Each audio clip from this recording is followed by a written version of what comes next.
Picture yourself settling into a cozy nook, headphones on, ready for a mesmerizing tale that blends glamour, heartbreak, sibling rivalry, and the glittering stage of American high society. Today we're diving into the winding life stories of two sisters, Jacqueline Kennedy Onassis and Caroline Lee Bouviers, who started out as inseparable best friends, only to drift apart across a lifetime. While Jackie is the name everyone knows, it's the more private Lee who became her confidant, then her rival, then her ally, then a stranger again. By the end, the two had experienced staggering celebrity, devastating tragedy, and deep resentments that erupted into a final rift neither could entirely mend. Their story begins in the gilded corridors of 1930s high society. Jackie was born in 1929, followed 4 years later by her sister Lee. They were the only children of John Blackjack Bouvier and Janet Lee. If you believe the lore, Jackie was her father's favorite.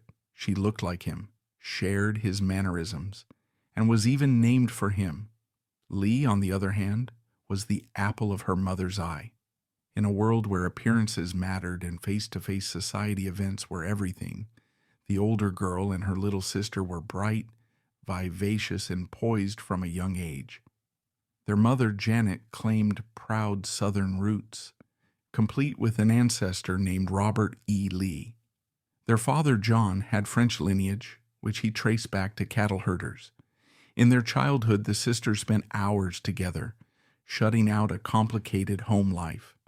Their parents eventually divorced, triggered by Blackjack Bouvier's financial troubles and Janet's desire for a more stable lifestyle. Enter Hugh Dudley Auchincloss, whom they called Hughie, their new stepfather, a well-connected man of considerable wealth who expanded their opportunities, but also made both girls feel like outsiders in their own home. Through the confusion and the changes, the sisters clung to each other, forging a deep bond that would carry them into young adulthood. From early on, Jackie proved to be an excellent student, studious and avid reader, witty but composed. Lee was more outgoing, reveling in the social scene, taking part in school plays, landing lead roles, and dreaming of a bigger stage for herself. Even as children, they recognized their differences. Jackie was elegant, quietly clever, and cautious, while Lee was bold, extroverted, and ready to show the world what she could do. Despite their contrasting personalities, they formed a duo that charmed nearly everyone they met. One summer, when Jackie was 22 and Lee just 18, their parents allowed them to travel through Europe. This was a consolation prize after Jackie had declined a coveted Vogue internship under pressure from their mother, who insisted that at her age, Jackie should be focused on marriage, not work. Off they went, calling each other Jacks and Peaks. They spoke perfect French, enchanted European society, and spent late nights in smoky cafes, forging memories that would resonate for years. They recorded this adventure in a scrapbook. Lee wrote the entries, while Jackie contributed poems and sketches. This keepsake would later become the published book One Special Summer, a vibrant record of how close the two could be, how much they shared the same dreams. For a while. Upon returning, the realities of adulthood set in. Jackie took a job as an inquiring camera girl for the Washington Times-Herald, snapping street photos and asking passers-by questions about social issues. Yet her mother's persistent drumbeat of settle down led to an engagement with a Wall Street broker. Meanwhile, Lee, at 20, married Michael Canfield, rumored to be the illegitimate son of Prince George. Hughie, ever protective, murmured that Canfield would never be able to afford Lee. But she went ahead, as determined as always to live on her own terms. Within months of Lee's wedding, Jackie broke off her engagement and started seeing the Massachusetts Senator, John F. Kennedy. The future president was charmed by her wit, intelligence, and cool mystique. She was unlike anyone he'd ever encountered. In September 1953, Jackie became Jackie Kennedy. Though the wedding was grand, real life for Jackie turned tumultuous. She suffered a miscarriage, then delivered a stillborn daughter, Arabella. The emotional toll was enormous, but her husband's political star kept rising, and so did the demands on Jackie as a politician's spouse. Meanwhile, Lee's own marriage to Michael Canfield had its cracks, and she soon began an affair with Prince Stanislas Radziwill, an aristocrat with a Polish title that technically he was supposed to give up upon becoming a British citizen. They married and started a family, with Lee becoming Princess Radziwill to much of the social world, even though that was mostly for show. By the late 1950s, Jackie's husband was well on his way to the White House, and her life took a public turn that Lee's never would. Jackie's style, her languid voice, and her regal bearing captivated the nation when John F. Kennedy took office in January 1961. Once she was First Lady, Jackie set about making the White House a place of culture and sophistication. She hosted world-famous writers, artists, and musicians, often behind the scenes, quietly building a modern version of Camelot for a fascinated public. It was during these White House years that the sisters temporarily reconnected. Lee was one of the few people Jackie trusted completely, someone who knew her before the global spotlight, before politics turned them into a national brand. Yet the dynamic between them was anything but simple. Lee watched as her sister became a worldwide fashion icon, overshadowing her at every turn. She was there when Jackie took up the cultural banner, hobnobbing with European aristocracy and meeting figures like Charles de Gaulle, who raved over Jackie's fluent French. When Jackie and Lee traveled together on official visits, the press fawned over the First Lady while Lee hovered in the background, wondering if anyone noticed her at all.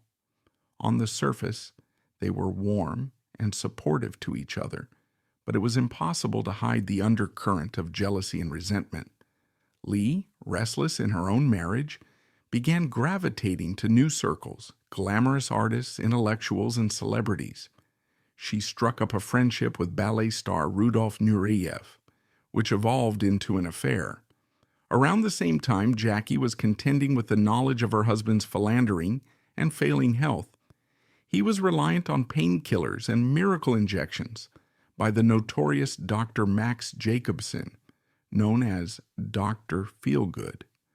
The sisters occupied parallel worlds of scandal, secrecy, and private heartbreak, yet they could only intermittently confide in each other. As political tensions flared, like the 1962 Cuban Missile Crisis, Jackie insisted on staying near her husband. She refused any suggestion to hide in a secure location, telling him she'd rather be with him if the worst should happen. Meanwhile, Lee dabbled in her own independent pursuits. She adored the life of European capitals, and, free from the relentless demands of being a First Lady, she chased the sense of meaning she felt was missing. No one could have predicted the cataclysm that struck on November 22, 1963 in Dallas. Jackie was at John's side when bullets cut him down in the motorcade. In an instant, the First Lady became a widow, her pink suit forever soaked in tragedy. The world watched in horror as she refused to change clothes, even while returning to Washington, insisting that the public should see what they have done. Lee rushed to Jackie's side. In the days after the assassination, the sisters clung to each other in heartbreak. Jackie's funeral arrangements, modeled after Abraham Lincoln's, were meticulously staged. Lee supported her sister through the shock and sorrow, even though rumors flitted around that she herself was embroiled in an affair with JFK before he died. Whether that's true or not, what mattered in that moment was that Jackie needed Lee, and Lee showed up. In 1964 and 65, Jackie withdrew from public life to rebuild some semblance of normalcy for herself and her children. Caroline and John Jr. Lee, on the other hand, stepped into a newfound spotlight, traveling, hosting parties, mingling with the jet-set crowd. She became close friends with Truman Capote, who called her witty and charismatic when she wanted to be, but also simmering with envy. He felt she resented Jackie's global adoration and yearned for a grand identity of her own. At Capote's legendary black and white ball, Lee was a star. While Jackie stayed away at Robert Kennedy's request, he felt dancing at a gala wouldn't suit the widow of a slain president at a time when American soldiers were fighting in Vietnam. Lee tried her hand at acting too. Capote pushed her to audition for the Philadelphia Story. She got a 4-week run in Chicago, and while the audience was kind, critics claimed she was stilted, more clothes horse than commanding star. Jackie never showed up to any of those performances, stoking Lee's heartbreak. A subsequent TV adaptation of Laura failed to impress, and Lee gave up dreams of stage or screen stardom. One partial triumph was the 1974 publication of One Special Summer, that scrapbook from their youthful European voyage, co-created by Jackie and Lee. It was a throwback to a happier era when they were just sisters with shared jokes and no illusions. But by the mid-70s, each woman was traveling her own path. Jackie, always dogged by security threats and a constant swirl of rumors, found herself drawn into the orbit of Greek shipping magnate Aristotle Onassis. Ironically, Lee had been involved with him first.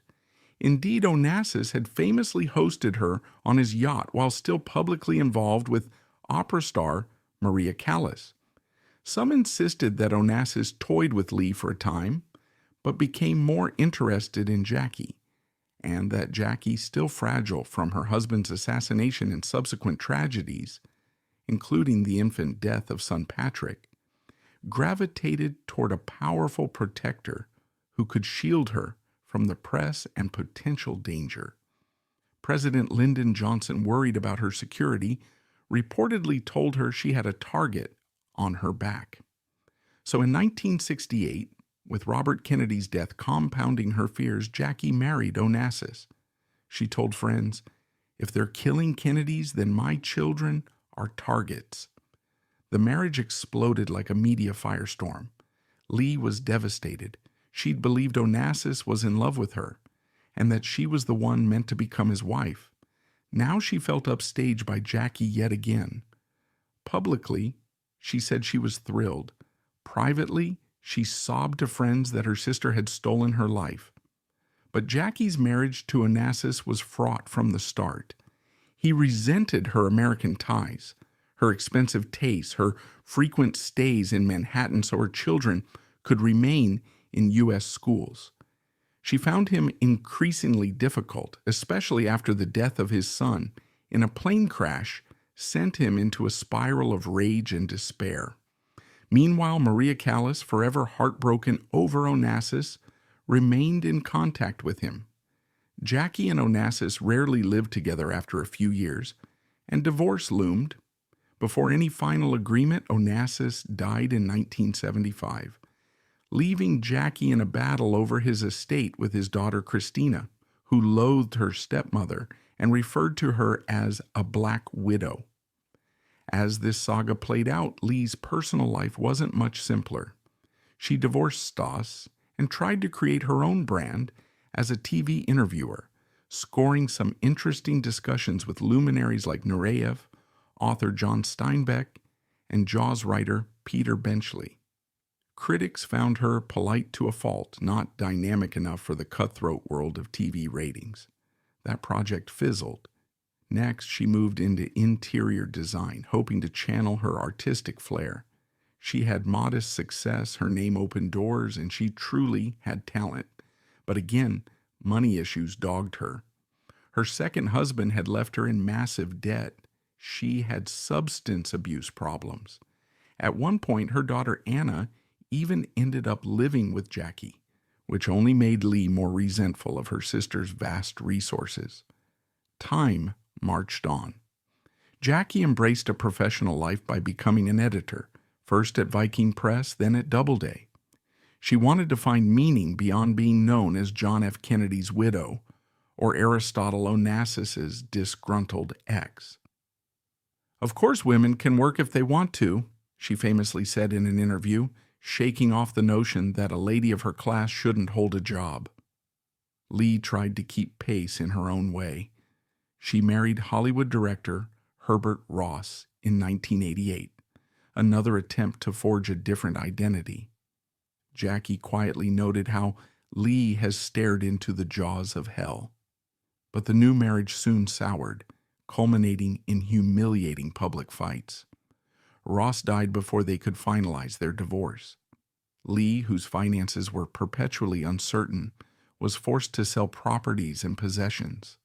The once shimmering Princess Lee carved out a quieter life, dealing with recurring heartbreak and overshadowed by Jackie's mythic status. In the early 90s, fate dealt its last blow to Jackie. She fell ill while riding a horse, and further tests revealed she had non-Hodgkin's lymphoma. Ever dignified, she wore turbans to cover the hair loss during chemotherapy, and she continued her editorial work, determined to remain active. By May 1994, it became clear that Jackie's condition was dire.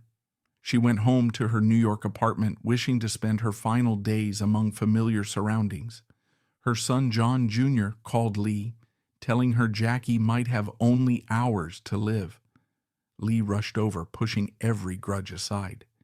In those last moments, the sisters spoke of childhood memories, of their father, of that magical summer trip, of who they'd been before life got complicated. But Jackie passed away on May 19, 1994, which was ironically their father's birthday. The funeral took place in Arlington National Cemetery, where Jackie was buried alongside President Kennedy and their children, Arabelle and Patrick. Lee was not invited to speak.